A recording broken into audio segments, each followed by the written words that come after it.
మన ప్రియ విమోచకుడు యేసుక్రీస్తు వారి ఘనమైన నామాన్ని కొనియాడుతూ ఆ దివ్య నామాన చేరి అయినటువంటి పిల్లలందరికీ కూడా ప్రియులందరికీ కూడా నేను వందనాలు తెలియజేస్తున్నాను. దేవుడు తన అపారమైనటువంటి కృపను మన ఎడల కనపరిచి భయంకరమైన ఈ దినాలలో ఆయన కాపుదలను భద్రతను ఆయన సన్నిధిని సహాయాన్ని మెండుగా అనుగ్రహిస్తూ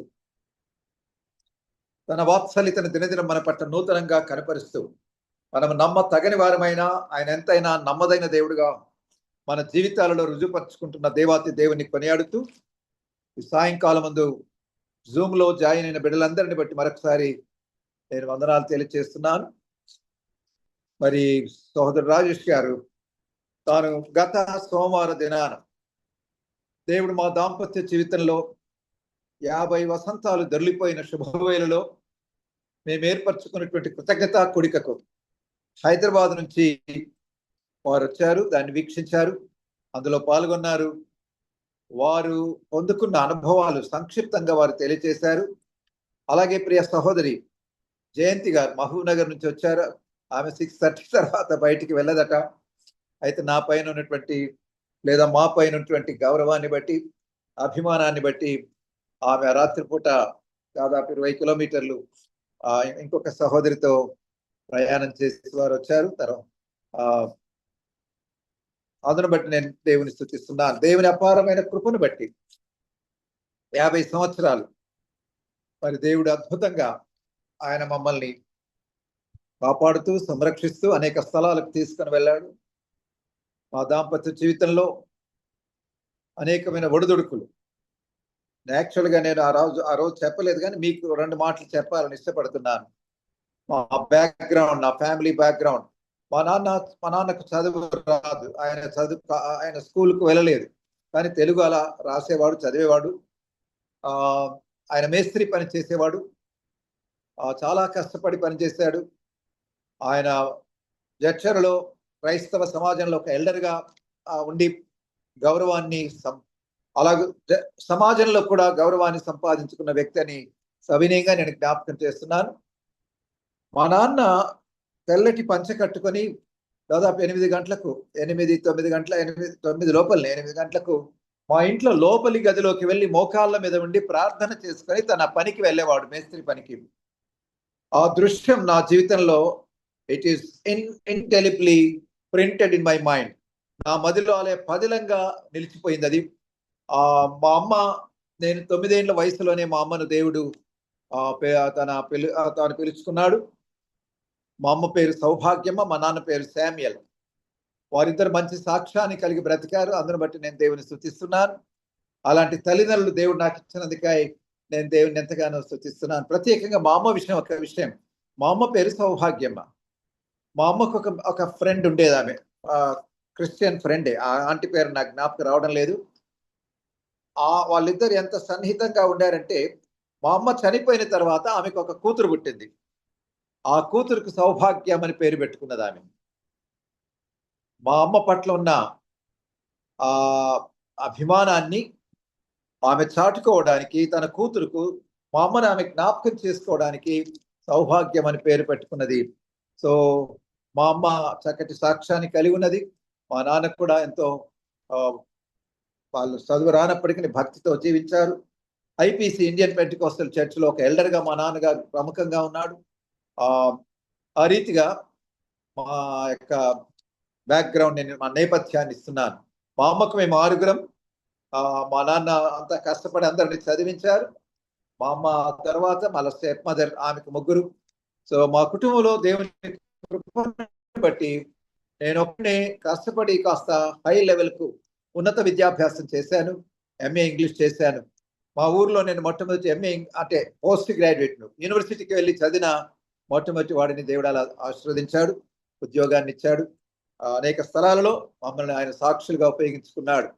కొడంగల్లో, జోగుపేటలో, వనపర్తిలో, వీటి అన్ని స్థలాల్లో కూడా, మహబూబ్ నగర్లో కొడంగల్లో హెబ్రోన్ ఫెలోషిప్ స్టార్ట్ చేయడానికి, అలాగే జోగుపేటలో కూడా అలా ఫెలోషిప్ స్టార్ట్ చేయడంలో ఒక ప్రముఖ పాత్ర వహించడానికి, వనపర్తిలో బ్రదర్ అండ్ ఫెలోషిప్లో ఒక ఎల్డర్ గా కొనసాగడానికి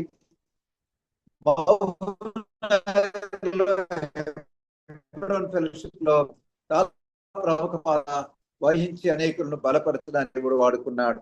78 మహబూబ్నగర్లో ఉన్నప్పుడే యుఎస్ఐ అటు మహబూబ్నగర్ జిల్లాలోను, ఆ తర్వాత 83లో మెదక్ జిల్లాలో స్టార్ట్ చేయడానికి దేవుడు కృప చూపాడు. అందులో తెలంగాణలో పుట్టి తెలంగాణలో పెరిగి యూనియన్ మొత్తం మొట్టమొదటి వ్యక్తి నేను తెలంగాణ నుంచి ప్రెసిడెంట్ కావడం, ఆంధ్ర నుంచి ప్రెసిడెంట్స్ అయ్యేవారు. ఆ ప్రముఖ పాత్ర రోల్స్ అన్ని వాళ్ళే తీసుకునేవారు. కానీ పుట్టినట్టు కనికరించి ఆ గొప్ప బాధ్యత కూడా దేవుని అపారమైన కృప, సమస్తమైన మహిమ దేవునికి చెల్లిస్తున్నాను. నాలో ఏ గొప్పతనం మాలో లేదు. నా వెనక ఉండి నన్ను వెన్నుతట్టి నాకు సహకరించి సహాయం చేసి ప్రోత్బలపరిచి సమర్థించి పరిచర్లో ముందుకు నాతో పాటు వెళ్ళిన నా సతీమణి వివేకవతిని బట్టి కూడా నేను దేవుని స్తుతిస్తున్నాను. సో మీరందరూ దయచేసి మా కొరకు ప్రార్థించండి. మేము ఇంకా దీనులమై మమ్మల్ని మేము తగ్గించుకొని ప్రభుని హెచ్చిస్తూ బ్రతికిన కొంతకాలం ఆయన మహిమ కొరకు జీవించినట్లుగా దయతో ప్రార్థించండి. కొంత సాక్ష్యాన్ని చెప్పాలని తలంపు దేవుడు ఇచ్చాడు. సోదరు రాజేష్ కూడా ఆ విషయాలు జ్ఞాపకం చేశాడు. కాబట్టి నేను క్లుప్తంగా మా సాక్ష్యాన్ని పంచుకున్నాం. సో మాకు ఒక కుమారుడు, ఒక కుమార్తె, మేమిద్దరము, మాకిద్దరు, వారికి ఇద్దరిద్దరు.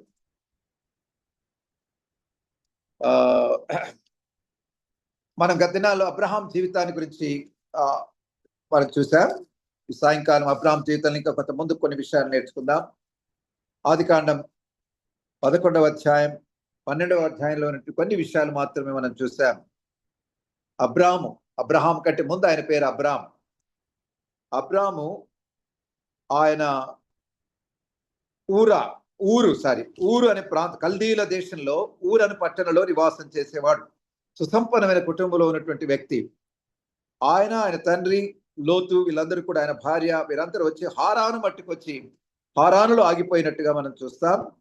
తెరహు చనిపోయిన తర్వాత దేవుడు తిరిగి అబ్రహాంతో మాట్లాడి, నీవు నీ తండ్రి, నీ బంధువులను, నీ తండ్రి ఇంటి వారిని నీ వదిలేసి నేను చూయించే దేశానికి పొమ్మని చెప్పినప్పుడు అబ్రాము అలా వెళ్ళినట్టుగా మనం చూస్తాం.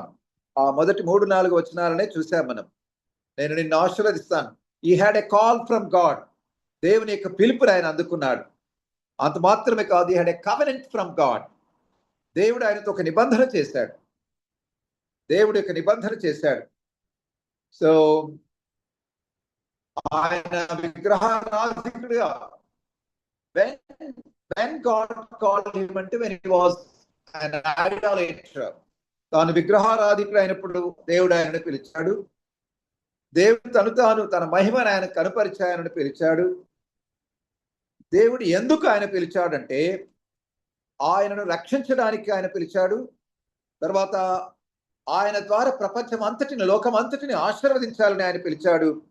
అంత మాత్రమే కాకుండా అబ్రహాం యొక్క జీవితం అనేక క్రైస్తవ లోకానికి, సంఘానికి గొప్ప ఆదర్శవంతంగా ఉండాలని, దేవునితో నడిచిన ఒక గొప్ప వ్యక్తిగా, విశ్వాసులకు తండ్రిగా తాను చరిత్రలో నిలిచిపోవాలని దేవుడు ఆయనను పిలిచినట్టుగా మనం చూస్తాం. So Abraham, he obeyed God when he did not know where he had to go, how to go, and when to go, and why to go. ఆయన ఎక్కడికి వెళ్ళాలి, ఎలా వెళ్ళాలి, ఎందుకు వెళ్ళాలి, ఎప్పుడు వెళ్ళాలి, ఎందుకు వెళ్ళాలని క్లియర్గా తెలియకపోయినప్పటికీ తెలివిని అంగీకరించి విధేయత చూపిన వాడుగా ఉన్నాడు. రెండవది, దేవుడు ఆయనతో ఒక ఒప్పందాన్ని, ఒక నిబంధనను చేశాడు. బైబిల్లో అనేకమైన నిబంధనలు. Bible records God's many covenants with his people, beginning with Adam. ఆదాముతో దేవుడు చేసిన మొట్టమొదటి నిబంధన, అది 3వ అధ్యాయం 15వ వచనం. That is the Adamic covenant అని అంటారు. 3వ అధ్యాయం 15వ వచనం. మరియు నీకును స్త్రీకిని, నీ సంతానమునకును ఆమె సంతానమునకు వైరము కలుగ చేసెను. అది నిన్ను తల మీద కొట్టును, నీవు దానిని మడిమ మీద కొట్టుదు అని చెప్పాను. So this is the first prophecy, first covenant that was made to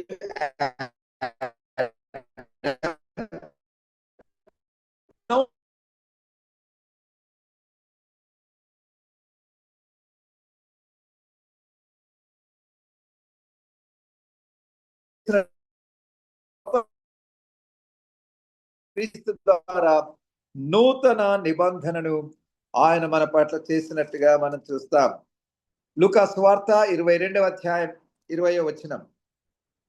ఆ ప్రకారమే భోజనమైన తర్వాత ఆయన గిన్నెయు పట్టుకొని ఈ గిన్నె మీ కొరకు చిందింపబడుచున్న నా రక్తం వలనైన క్రొత్త నిబంధన. The first covenant was made to Adam, and the last covenant that was made through Jesus by shedding his precious blood.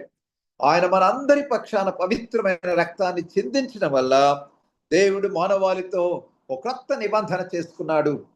ఈ మధ్య అనేకమైన నిబంధనలు ఉన్నాయి, అవి మనం చూసుకోవాల్సిన అవసరం మనకు లేదు. సో నిబంధన అనేది ఇద్దరి మధ్యలో ఉండే ఒడంబడిక. ఈ ఒడంబడికలో ఇద్దరి బాధ్యత ఉంటుంది. దేవుడే చొరవ తీసుకున్నాడు, నిబంధన చేశాడు, తన నమ్మకత్వాన్ని దేవుడు అబ్రహాం పట్ల కనపరిచాడు.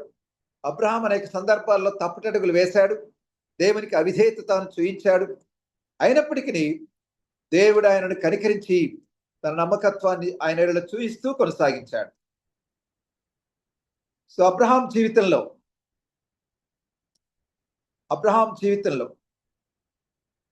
దేవుడు ఎందుకు ఆయనను కారణాలు ఎక్కడ చెప్పలేదు. నిన్ను ఆశీర్వదిస్తున్నా అన్నాడే కానీ ఎందుకు ఆశీర్వదిస్తున్నానని చెప్పలేదు. ఆ యొక్క ప్రామిస్ దేవుడు చూయించాడు. He simply gave him promises, but he did not give any explanations for the promises. దేవుడు ఆయనతో అన్న మాటలు, I will show you, నేను నీకు మార్గాన్ని చూపిస్తాను. I will make you, నేను నిన్ను గొప్ప జనాంగం చేస్తాను. I will bless you, నేను నిన్ను ఆశీర్వదిస్తాను. I will bless them that bless you, నిన్ను బట్టి నేను అనేకులను ఆశీర్వదిస్తాను. నిన్ను ఆశీర్వదించే వారు నేను ఆ మాటలన్నీ 12వ అధ్యాయంలో చూస్తాం కదా. సో ఇవన్నీ కూడా గాడ్ మేడ్ ప్రామిసెస్. ఆ కవెనెంట్ లోనే ప్రామిస్ ఉన్నాయి. God promise to show him a land, ఒక ల్యాండ్ ఆయన ప్రామిస్ చేస్తాడు, ఒక భూమిని. అందుకని అక్కడే వెళ్ళమన్నాడు. కనాను దేశానికి వెళ్ళమన్నాడు. కనాను దేశాన్ని నీకు నీ సంతానికి ఇస్తానన్నాడు. నిన్ను గొప్ప జనాంగా మారుస్తానన్నాడు. తర్వాత ఆ గొప్ప జనాంగము యావత్ ప్రపంచానికి ఆశీర్వాదకరంగా పరిణమిస్తుంది అని కూడా దేవుడు ఆయన ఆశీర్వదించాడు. So Abraham had a call. Number 1, Abraham, God made a covenant with Abraham. And the third point is compromise. Abraham దేవుని యొక్క వాగ్దానాన్ని మర్చిపోయి, దేవుని నిబంధనను మర్చిపోయి ఆయన కొన్ని రాంగ్ స్టెప్స్ వేశాడు. he joined the school of faith. విశ్వాస పాఠశాలలో చేరాడు ఆయన. అయితే విశ్వాస పాఠశాలలో చేరిన వారు పెద్ద పెద్ద స్టెప్స్ వేరు, విశ్వాస పెద్ద పెద్ద అంగలు వేరు. వాళ్ళు చిన్న చిన్న స్టెప్స్ వేసుకుంటూ వాళ్ళు వెళ్తారు. The first steps of faith are not always giant steps, which explains why Abraham did not fully obey God. So చిన్న చిన్న స్టెప్స్ వేయడంలో అబ్రహాం కొన్ని విషయాల్లో ఆయన తొలగిపోయాడు, లేదా తప్పుటడుగులు వేశాడు, అవిధేయత ఆయన చూపాడు. So instead of leaving he took his father and his nephew. ఆయన వేసిన మొట్టమొదటి రాంగ్ స్టెప్ ఏంటంటే, తండ్రిని కుటుంబీకులను వదిలిపెట్టి దేవుడు రమ్మంటే ఆయన వారితో పాటు వెళ్ళాడు, వారితో పాటు హారాను వరకు వచ్చాడు. That's a wrong step that he took. That's a wrong step he took, or he failed to take the right step. దేవుని మానట ఆయన మర్చిపోయాడు, ఆయన రాజీ పడ్డాడు, కాంప్రమైజ్ అయ్యాడు. సరేలే తీసుకెళ్తే ఏమవుతుంది, నాన్ననే కదా, లోతే కదా, అన్న కొడుకే కదా అన్నట్టుగా ఆయన వారిని తీసుకొని తండ్రి చనిపోయిన తర్వాత లోతుతో పాటు వచ్చాడు. లోతును తీసుకురమ్మని దేవుడు ఎక్కడ చెప్పలేదు అబ్రహాంకు. కానీ ఆ బంధుత్వాన్ని తాను తెంచుకోలేక లోతుతో పాటు ఆయన వచ్చినట్టుగా చూస్తాం. The life of faith demands total separation from what is evil. జాగ్రత్తగా వినండి. The life of faith demands total separation from what is evil. చెడు అయిన ప్రతి దాని నుంచి విశ్వాస జీవితం వేరుగా ఉండాలని డిమాండ్ చేస్తుంది. And devotion to what is holy. చెడుకు దూరంగా ఉండాలి, మంచిని పవిత్రతకు మనం కట్టుబడి ఉండాలి. మనం నిబంధన, డివోషన్, ఆ మంచిని పవిత్రతను మనము హత్తుకునే వారంగా ఉండాలని విశ్వాస జీవితం తెలియజేస్తుంది. Abraham was often tempted to compromise and occasionally he yielded to that temptation. అప్పుడప్పుడు అబ్రహాము సత్య విషయంలో, పవిత్రత విషయంలో, విశ్వాస విషయంలో ఆయన ఏం చేశాడంటే తాను రాజీ పడ్డాడు. దేవుడు నియమించిన నియమాలను మరిచిపోయి తన స్వంత ఆలోచనతో ఆయన రాజీ పడ్డట్టుగా చూస్తాం. సో అలాగే మన జీవితాల్లో విశ్వాసం సాగుతున్నప్పుడు మనకు కూడా అనేకమైనటువంటి టెంప్టేషన్స్ వస్తుంటాయి, అనేకమైన ట్రయల్స్ వస్తుంటాయి. When you walk by faith, you lean on God alone. మరి నీవు నేను విశ్వాస జీవితంలో కొనసాగుతున్నప్పుడు మనం ప్రభు పైనే అనుకోవాలి, ఆయన పైన అనుకోవాలి. We have to lean on God alone and we have to cling to God's word. దేవుని వాక్యాన్ని హత్తుకోవాలి. And we have to look God's character. దేవుని యొక్క వ్యక్తిత్వాన్ని జ్ఞాపకం చేసుకోవాలి. We have to remember God's will. దైవ సంకల్పాన్ని గుర్తించాలి. And we should also know God's power.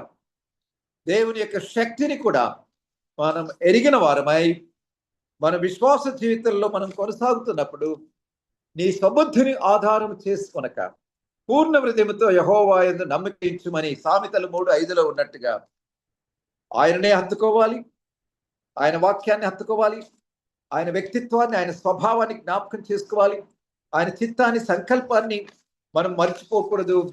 ఆయన యొక్క శక్తిని మనం జ్ఞాపకం చేసుకుంటూ పరిశుద్ధాత్మ చేత నింపబడుతూ, దేవుని వాక్యం చేత నింపబడుతూ, దైవ స్వభావాన్ని కలిగి ఆయన వైపు చూస్తూ మనం ముందుకు వెళ్ళాలి. ఎప్పుడైతే మన దృష్టి పక్కకు వెళ్తుందో, మనం సత్యంతో రాజీ పడతామో, మనం తప్పటడుగులు వేస్తాము, దేవుని నామానికి అవమానం తెస్తాము. తర్వాత అలా మనం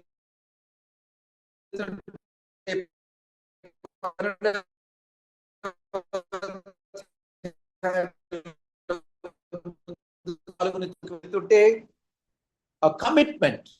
Abraham was a man of prayer and he was a man of worship. ఆయన దేవుని ఆరాధించే వ్యక్తిగా కనబడుతున్నాడు. ఆయన దేవునికి ఒక బలిపీఠాన్ని కట్టాడు. ఆయన బేతేలులో ఆయన నివాసం చేశాడు. దేవునికి యెహోవా నామమున ప్రార్థన చేసెను. వాట్ ఎ బ్యూటిఫుల్ సేట్. ఒక అన్య కుటుంబంలో నుంచి వచ్చిన వ్యక్తి, మహిమగల దేవుడు ఆయనకు ప్రత్యక్షమైనప్పుడు, మహిమగల దేవుడు ఆయన మాటలు ఆయనకు వినిపించినప్పుడు ఆ మాటల్ని ప్రగాఢంగా నమ్మాడు అబ్రహాం. ఆ మాటల వెలుగులో ఎక్కడికి వెళ్ళినా ఆయన ప్రార్థన చేసే అలవాటు ఆయనకుంది. అలాంటి అబ్రహామును చూస్తూ ఉన్నప్పుడు మిగతా వారంతా ఆశ్చర్యపడి ఉంటారు. ఏంటినా బలిపీఠం కడుతున్నాడు కానీ బలిపీఠం లేవు, విగ్రహాలు లేవే అని ఆశ్చర్యపడి ఉంటారు.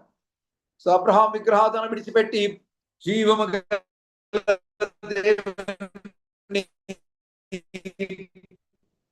ఆయన ఆశ్రయించాడు. మంచి మాట ఉంటుంది చూడండి, తెస్సలోనికైలకు వ్రాయబడిన మొదటి పత్రిక, ద బుక్ ఆఫ్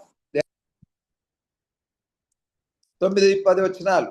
మీ యొద్ద మాకెట్టి ప్రవేశం కలిగను, అక్కడి జనులు మమ్మను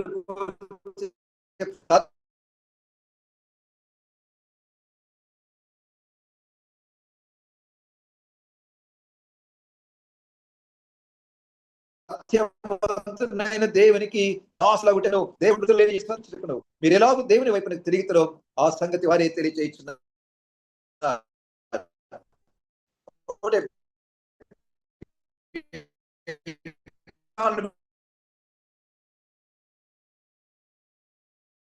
జీవం గల దేవుని వారు హత్తుకున్నట్టుగా మనం చూస్తున్నాం. So even the Thessalonians, they committed their lives and futures to God. Even Abraham, Vishwasa.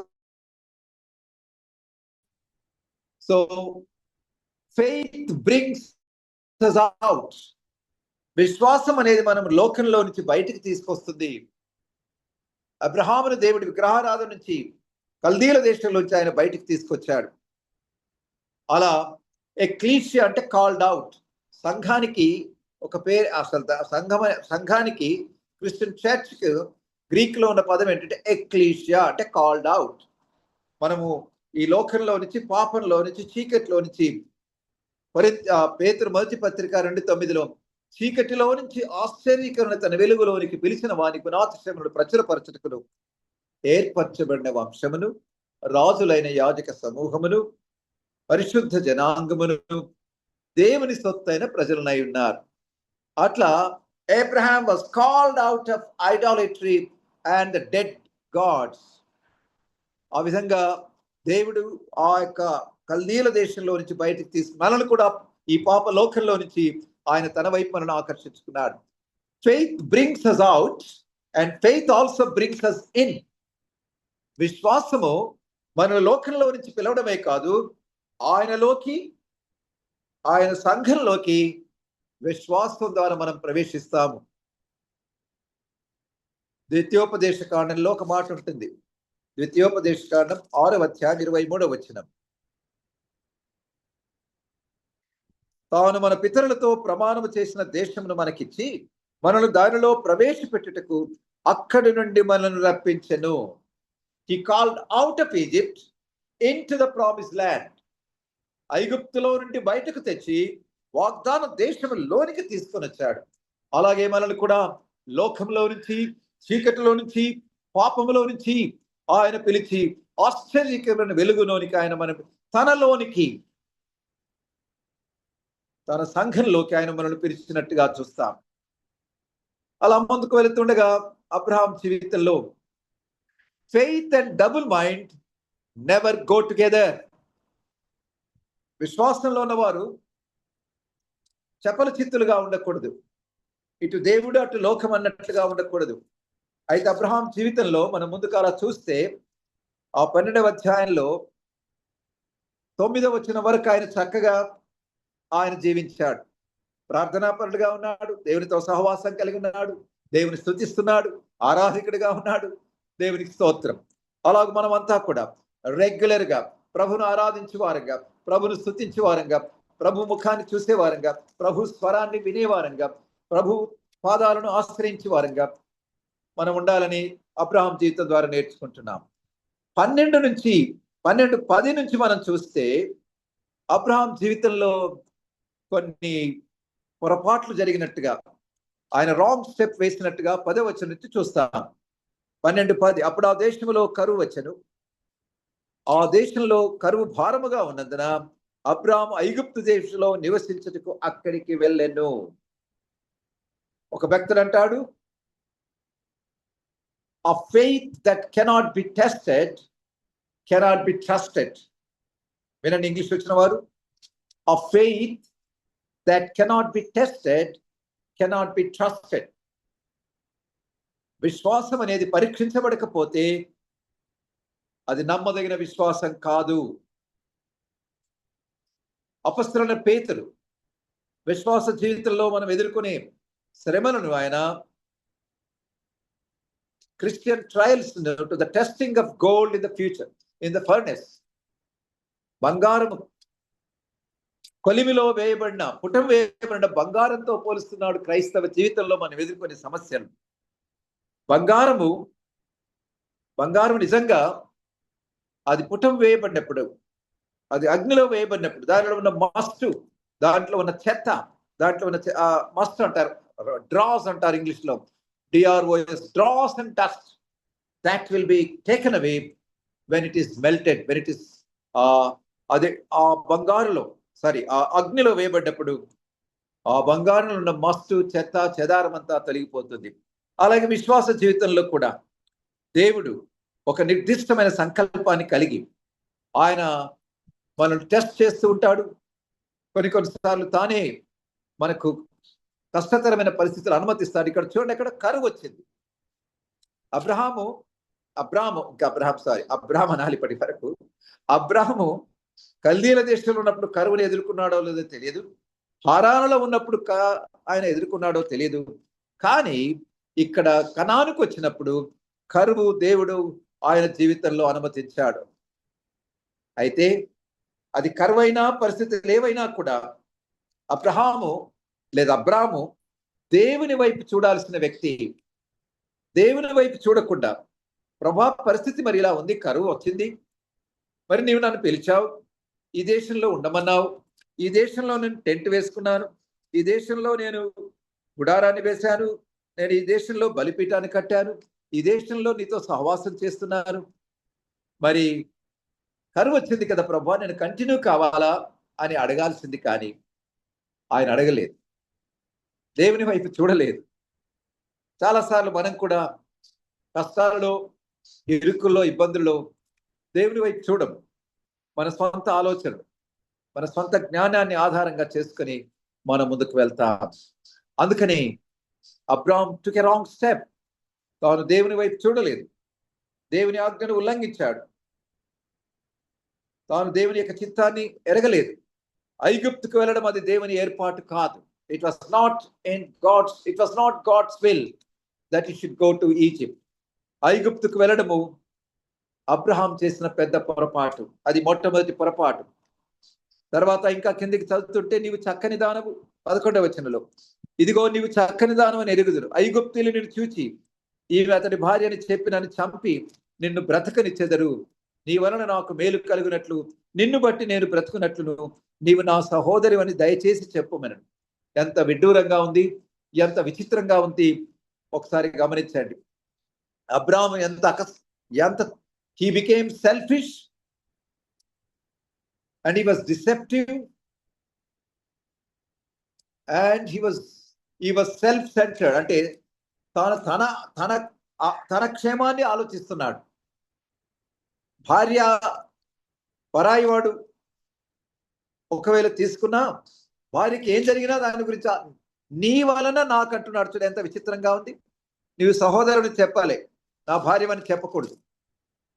అబద్ధం ఆడమంటున్నాడు, అబద్ధాన్ని ఎంకరేజ్ చేస్తున్నాడు. రెండవది అక్కడ ఏమంటున్నాడంటే, నిన్ను బట్టి, నీ వలన నాకు మేలు కలిగినట్లు, నిన్ను బట్టి నేను బ్రతుకున్నట్లు. హౌ డిప్లోరబుల్, ఎంత విషాదకరమైన విషయం. తాను బ్రతకడానికి ఇష్టపడుతున్నాడు, అవసరమైతే భార్యను కోల్పోవడానికి తాను ఇష్టపడుతున్నాడు. ఎంత సిగ్గుచేటిది. కొత్త నిబంధనలో మనం చూస్తే, భర్తలారా మీ భార్యలు ప్రేమించుడి, మీ శరీరములను మీరు భార్యలు ప్రేమించాలి అని ఎఫెసీ పత్రికలో చూస్తాం. సరే, అప్పటికి ఆ టీచింగ్ ఆయనకు లేదనుకోండి, అయినప్పటికీ కూడా తాను బతకాలనుకుంటున్నాడు. నీ వలన నేను బతకాలి, నీకేమైనా పర్లేదు, నేను మాత్రం బతకాలి, కాబట్టి నన్ను బతికించే ఉపాయం ఇదిగో, ఇది ఉంది, నీవు అబద్ధమాడు, నీవు నా చెల్లెలు అని చెప్పమని అలా ఆయన తప్పుటడుగు వేస్తూ he was misleading and he was misguiding Sarah. తన ఆలోచనలో తప్పుంది, తన మాటల్లో తప్పుంది, తన చేష్టల్లో తప్పుంది.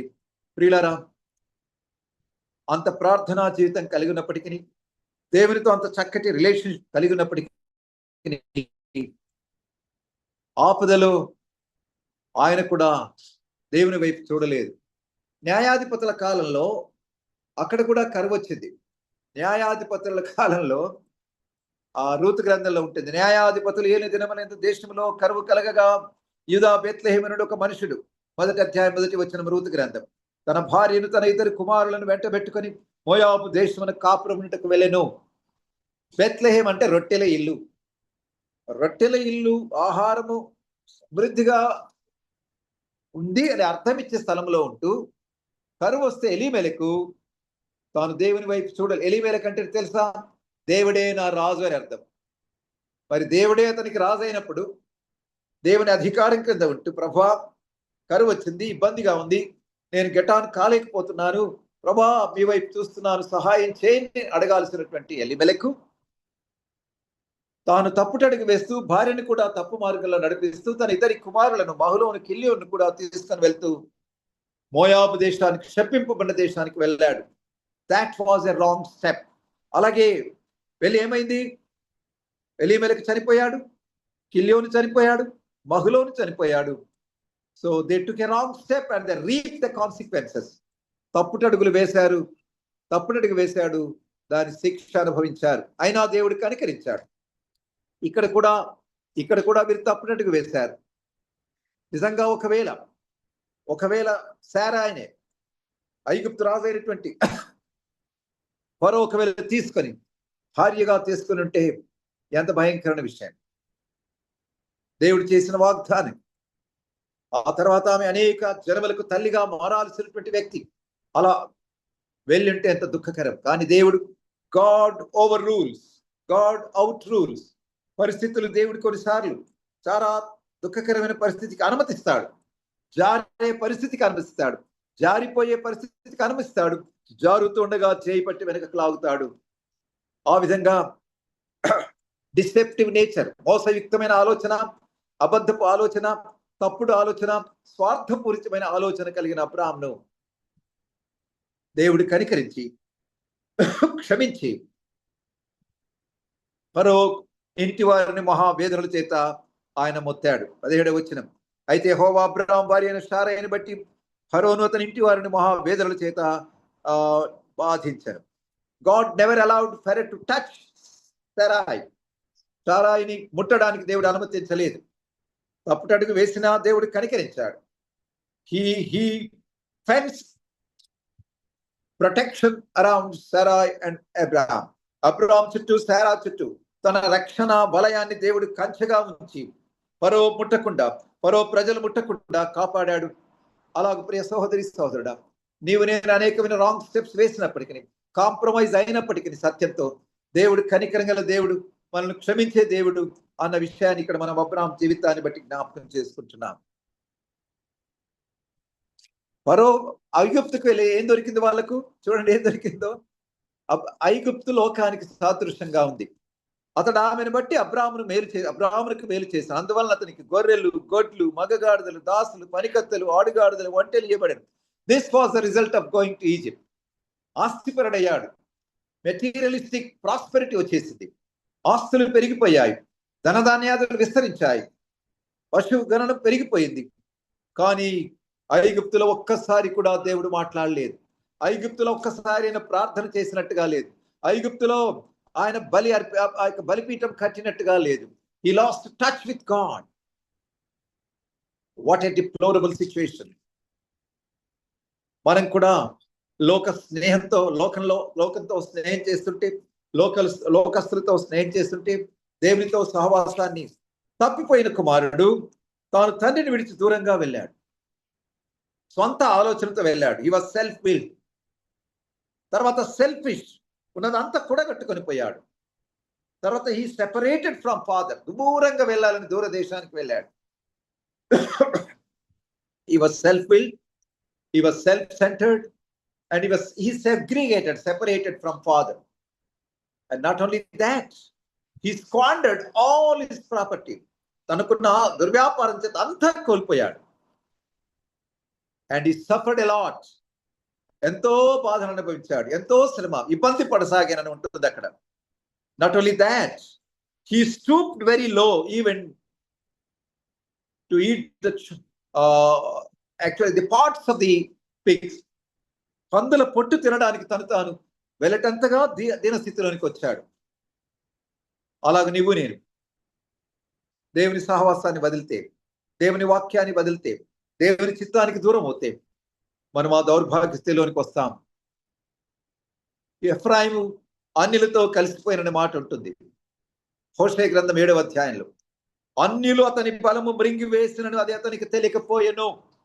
నీవు నేను ప్రియ సహోదరుడా, సహోదరి, దేవునితో సహవాసము, వాక్య ధ్యానము, quiet time, prayer life of meditation, life of worship, పరిశుద్ధుల సహవాసాన్ని నీవు నేను వదిలితే అన్యులు మన బలాన్ని మృంగి వేస్తారు, లేదా మనం వీక్ అయిపోతాం. ఆ సంగతే తెలియదు. అతని తల మీద నెరసిన వెంట్రుకలు కనబడుచునను అతనికి తెలియకపోయినని రాయబడ్డది ఎఫ్రాయిమును గూర్చి. అలాగే నీవు నేను కూడా we may not be able to realize what has gone wrong. అంతా బాగుంది అనుకుంటాం, కానీ వాక్యం ఉండదు, ప్రార్థన ఉండదు, దైవ స్వరాన్ని వినము, దేవునితో సహవాసం కోల్పోయినాం, దేవునితో కనెక్షన్ కోల్పోతాము. అబ్రహాం ఏ విధంగా ఐగుప్తులో కోల్పోయాడు. అయితే ఒకవైపు నీకు ఇంకా ఆస్తులు అంతస్తులు పెరిగిపోవచ్చు, భవనాలు పెరిగిపోవచ్చు, నీకు ఎంతైనా నీకు ప్రాస్పరిటీ నీకు పెరగవచ్చు, కానీ touch with God, presence of God, touch with the presence. You may lose presence of God. You may lose touch with God, fellowship with God. కాబట్టి ఈ రాత్రి దేవుడు మనల్ని హెచ్చరిస్తున్నాడు. మనం ఎలా ఉన్నాం? సంసోను భయంకరమైనటువంటి రాంగ్ స్టెప్స్ వేశాడు. దెలీలా దగ్గరికి వెళ్ళాడు. చివరికి తను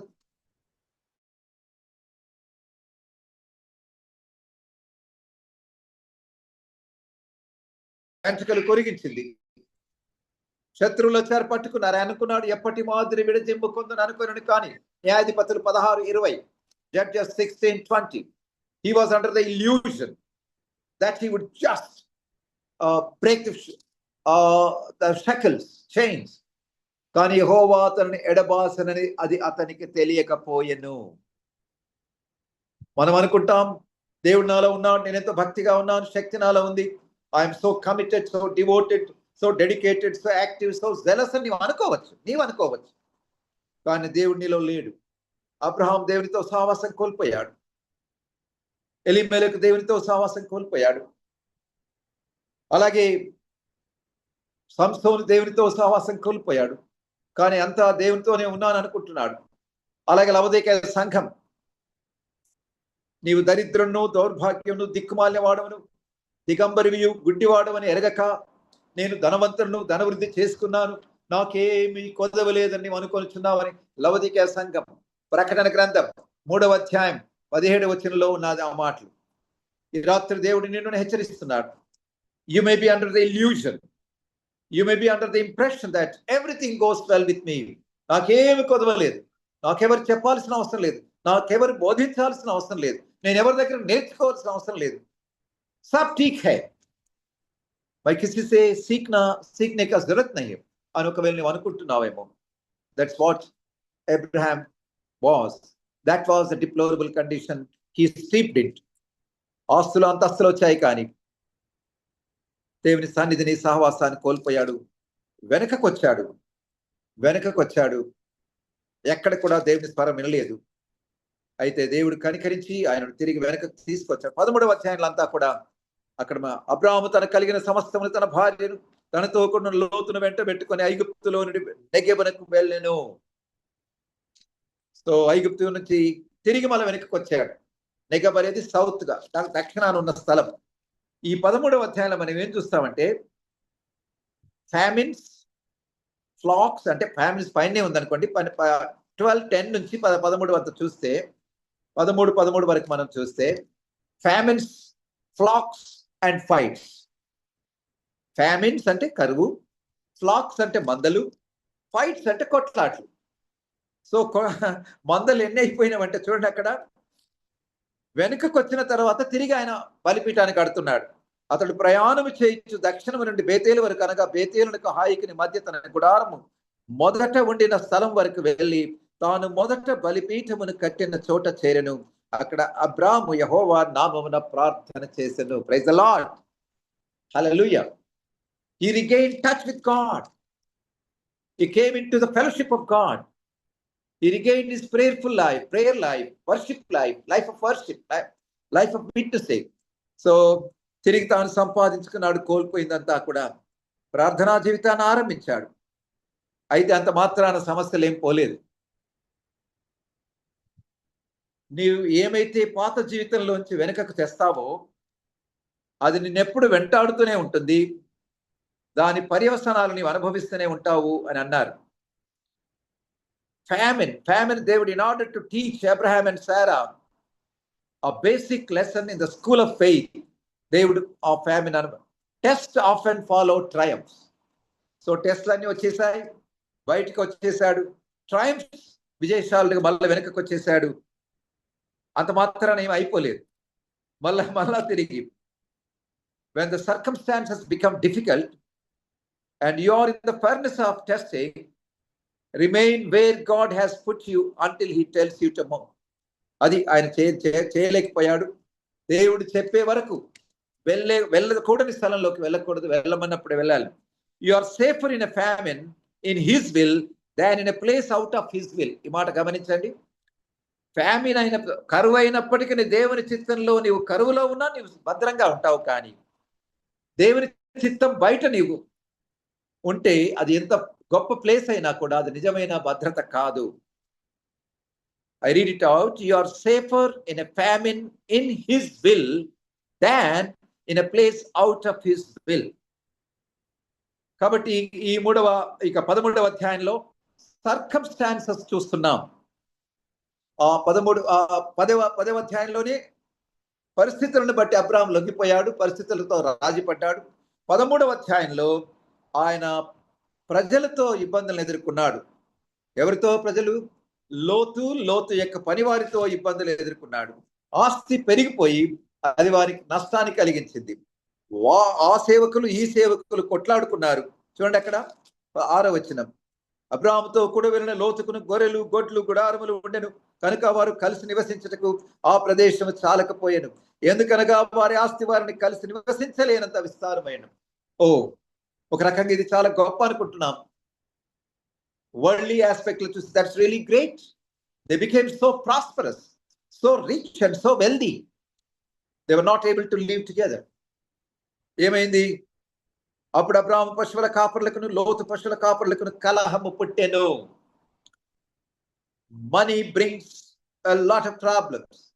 Riches brings a lot of problems. ఆస్తులు అంతస్తులు అనేక సమస్యలకు మూలక. అందుకనే బైబిల్లో తిమోతికి రాసిన మొదటి పత్రిక ధనాశ 6వ అధ్యాయం 10వ వచనంలో ధనాశ సమస్తమైన కీడులకు మూలము అని అంటున్నాడు అపొస్తలుడైన పౌలు. ఎందుకనగా ధనాపేక్ష సమస్తమైన కీడులకు మూలం. ధనాపేక్ష కలిగింది వీళ్ళకి.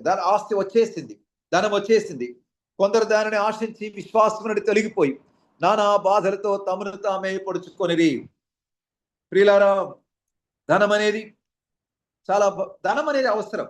దేవుడు ఇస్తే మోకాళ్ళ మీద ఉండి తీసుకోమన్నాడు ఒక భక్తుడు. If God gives you riches, kneel down and accept with a deep sense of gratitude. కృతజ్ఞతా భావముతో మోకాళ్ళ మీద ఉండి దేవుడు ఇచ్చినటువంటి ఆస్తిని నీవు తీసుకో అని అన్నాడు. అయితే మరి అబ్రహాము, నేను ఒక మాట చెప్పడం మర్చిపోయాను, మళ్ళీ ఇక్కడికి వస్తాను. అబ్రాహాము దేవుని పైన ఆధారపడడానికి బదులుగా ఆయన కుతంత్రాలకు లోనయ్యాడు. He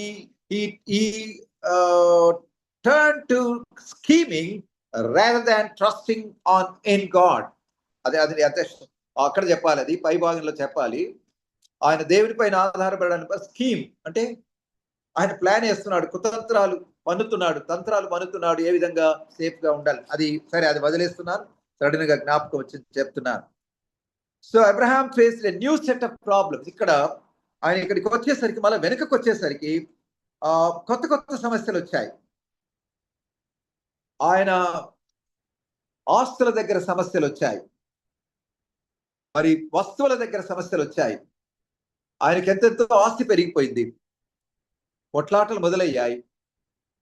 Abraham decided to be సరే, ఇక్కడ వాళ్ళు కొట్లాడినప్పుడు అబ్రహాంలో చాలా మంచి లక్షణాలు కూడా ఇక్కడ కనబడుతున్నాయి. అబ్రహాంలో కనబడే లక్షణం ఏంటంటే, అక్కడ చూడండి ఒక మాట, మనమంతా దగ్గర బంధువులే, వారు రక్త సంబంధులే, కానీ ఆస్తుల దగ్గర ప్రాబ్లమ్స్ వచ్చాయి. ఈ దినాలలో అనేక కుటుంబాలలో అన్నాదమ్ముల మధ్య, అక్కా చెల్లెల మధ్య, అన్నా చెల్లెళ్ళ మధ్య ఆస్తుల కొరకు భయంకరమైన రీతిగా ప్రేమను కోల్పోయి, సమాధానాన్ని కోల్పోయి, ఒకరినొకరు కొట్లాడుకొని కోట్ల చుట్టూ తిరుగుతూ భయంకరమైన పరిస్థితిలో ఉన్నట్టుగా మనం చూస్తాం. కలహానికి, ధనం అనేది కలహానికి దారితీస్తుంది. అయితే అబ్రహాం ఇక్కడ ఒక పెద్ద మనిషిగా, ఒక ఎల్డర్లీ పర్సన్ గా, ఒక ఎగ్జాంపులరీ మ్యాన్ గా కనబడుతున్నాడు. ఒక ఆదర్శప్రాయుడిగా అబ్రహాం ఇక్కడ మనకు కనబడుతున్నాడు. ఎంత మంచి విషయం ఇక్కడ మీరు చూడండి. Abraham decided to be a peace maker. ఆయన కొట్లాట ఇష్టపడలేదు అబ్రహాం. ఏమంటున్నాడు చూడండి, మనము బంధువులము కనుక నీకును నా పశువుల కాపర్లకు, నీ పశువుల కాపర్లకు కలహం ఉండకూడదు.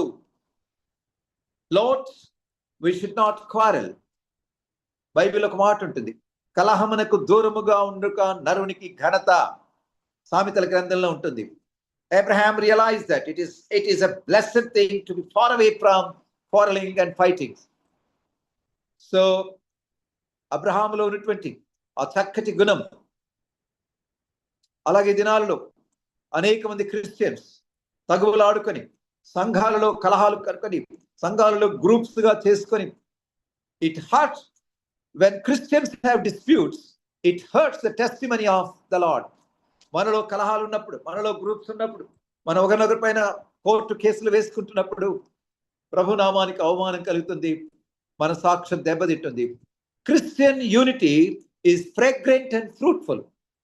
క్రైస్తవ ఐక్యత అది ఎంతో మనోహరంగాను, ఎంతో అది చూడముచ్చటగా ఉంటుందని 130వ కీర్తన ఉంది. సహోదరుల ఐక్యత కలిగి ఎంత మనోహరము, ఎంత రమ్యమైందన్నమాట, ఎంత సంతోషం. సో అక్కడ మనము ఈనాడు వాళ్ళలో డిజీనిటీ వచ్చేసింది, but disunity turns that fragrance into a stench. ఒకవేళ మనలో ఐక్యత కాకుండా అనైక్యత ఉంటే ఆ పరిమళ సువాసన అది దుర్గంధంగా మారిపోతుంది. And a garden it turns into a dessert. Garden గా పరిమళాన్ని సువాసనలు వెదలుతున్న ఒక చక్కటి పూల తోట వలె లేదా పండ్ల తోట వలె కుటుంబము అదేమవుతుందట, డెజర్ట్ గా మారిపోతుంది. అలా సంఘం అలా మారిపోతుంది. కావున ప్రియులారా, ఐక్యతను దెబ్బతీసే ఈ ధనము, ఈ ఆస్తులు, ఈ అంతస్తుల విషయంలో జాగ్రత్తగా ఉందాం. అబ్రహాం వల్ల మనం తగ్గించుకుందాం. He kept him, he was a peace maker. ఆయన ఏం చేశాడు? He lived for others, not for self. తన స్వప్రయోజనాన్ని గుర్తు పెట్టుకోలేదు, దాని కొరకు కాదు. బాబు నీ ఇష్టం, దేశం అంతా మనం ఉంది, నీకు ఇష్టం వచ్చింది నీవు ఎన్నుకోమని లోతుకు తాను అవకాశం ఇచ్చాడు. వాస్తవంగా చట్ట ప్రకారము ఆయన తీసుకోవాలి, మొట్టమొదటిగా తానే చూస్ చేసుకోవాలి ఏది తీసుకోవాలనేది. కానీ విశాల హృదయం కలిగి, తాను ప్రేమగలవాడుగా ఉండి, సమాధాన ప్రియుడిగా ఉండి, శాంతి ప్రియుడిగా ఉండి, తాను అన్నాడు, lot you can choose anything that you like అని లోతుకు అవకాశం ఇచ్చాడు. లోతు ఏం చేశాడు? కన్నులెత్తి చూశాడు, యోర్దాను ప్రాంతం అంతటిని చూశాడు. 10వ వచనంలో, యెహోవా తోట వలెను ఐగుప్తు దేశం వలె నీళ్లు పారు దేశమైనను, కంటికి రమ్యంగా కనబడ్డది, ఇంపుగా సొంపుగా ఉన్నది. అట్టి దేశాన్ని లోతు కోరుకున్నాడు. ఏ దేశాన్ని కోరుకున్నాడు? ఆ దేశం తర్వాత నాశనం అయింది. ఆ దేశంతో పాటు లోతు కూడా నాశనం అయ్యాడు. నాశనం అయ్యాడంటే బ్రతికాడు, కానీ జీవితం నాశనం అయినట్టే. తన భార్యను కోల్పోయాడు, తన పిల్లలు దుర్మార్గులైపోయారు, తండ్రితోనే వ్యభిచారం చేసి స్థితిలోనికి రావడానికి తాను కారకుడయ్యాడు. కారణం ఏంటంటే his eyes were kept on the worldly things. ఆస్తుల పైన, కంటికి రమ్యంగా కనబడే దానిపైన తన మనసుంచాడు. ఆ విధంగా రాంగ్ సెలెక్షన్ చేసుకున్నాడు, తన జీవితాన్ని పాడు చేసుకున్నాడు. Abraham lived for others, lot lived for himself. Abraham ఇతరుల కొరకు తాను జీవించాడు. Abraham lived by faith, not by sight. Abraham విశ్వాస నేత్రాలు కలిగి ఆయన మమ్రే దగ్గర సింధూర వృక్షం దగ్గర ఉండిపోయాడు. లోతు మాత్రం కంటికి రమ్యంగా కనబడే ఆ వెలిచూపును బట్టి ఆయన వెళ్ళి తన జీవితాన్ని సెలెక్ట్ చేసుకున్నాడు. సొదొమ గొమొర్రాలతో, ఆ భయంకరమైన ఆ వ్యక్తులతో తాను జీవించాడు. ఆ మనుషులు దుష్టులు, యెహోవా దృష్టికి పాపులైన వారితో వెళ్ళాడు, పాపులతో సహవాసం చేశాడు. తన హృదయాన్ని నొచ్చుకున్నాడు. తాను నీతిమంతుడే, కానీ తన జీవితాన్ని పాడు చేసుకున్నాడు. అబ్రహాం అలా లేడు. Abraham let God choose for him. దేవుడే తనకు చూయించి ఏది ఎన్నుకోవాలో చూయించమని తాను అడిగాడు. దేవుని నడిపింపులో తాను ఎన్నుకున్నాడు.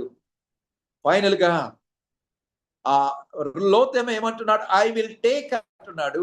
అబ్రహాం విషయంలో దేవుడు అంటున్నాడు, ఐ విల్ గివ్ యూ అని అంటున్నాడు. That's the difference.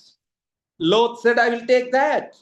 Abraham said, God said, Abraham, I'm going to give you. I will give this land to you అని ఆయనకు చూపిస్తున్నాడు.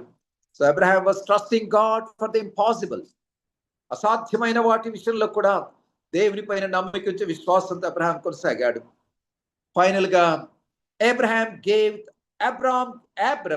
Thanks to God. 13:14 అబ్రహాం తాను కూడా కనులెత్తి చూశాడు.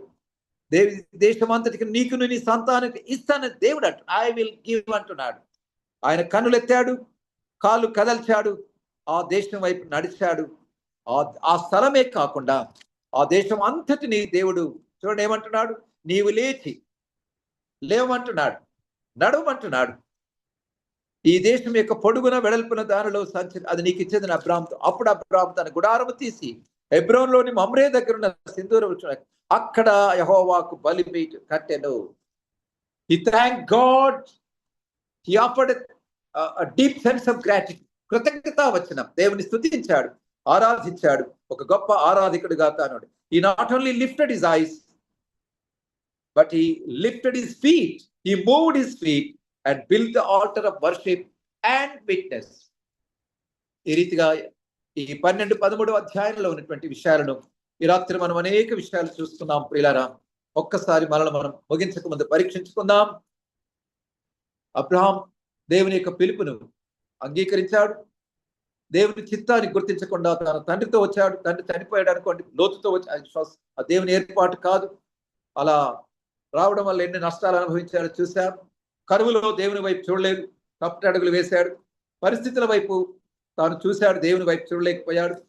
ప్రజల వైపు తాను చూశాడు, దేవుని వైపు చూడలేకపోయాడు. ఆస్తు అంతస్తుల వైపు అక్కడ చూడాల్సిన పరిస్థితి ఉన్నప్పటికీ తాను వాటిని చూడకుండా జాగ్రత్తగా జీవించాడు. ఆయన ఇతరుల కొరకు జీవించాడు, విశ్వాసంతో బ్రతికాడు. ఆయన తన దేవుడు తన పక్షాన తీర్మానం చేస్తున్నట్టుగా తాను జీవించాడు. ఫైనల్ గా దేవుని కృతజ్ఞత తెలియచేసి తన అద్భుతమైన మాదిరికరమైన జీవితాన్ని ఆయన కొనసాగిస్తూ చరిత్రలో మన కొరకు గొప్ప మాదిరిగా తాను జీవించాడు. అబ్రాహాం జీవితంలో మనం ఈ అమూల్యమైన పాఠాలు నేర్చుకోవడానికి పరిశుద్ధాత్మ దేవుడు మనకు సహాయం చేయనుగాక. పరీక్షల్లో జాగ్రత్తగా ఉందాం, శోధనలో జాగ్రత్తగా ఉందాం. దేవుని వాగ్దానాలను, దేవుని మాటలను మర్చిపోకుండా, స్వనీతిని ఆధారం చేసుకోకుండా ఆయన వైపు చూస్తూ ముందుకు వెళ్తాం. సమాధానాన్ని ప్రేమించే వారుగా ఉందాం. ఆస్తుల అంతస్తులకు దూరంగా ఉందాం, కలహాలకు దూరంగా ఉందాం. ప్రభువు సహాయం చేయనుగా.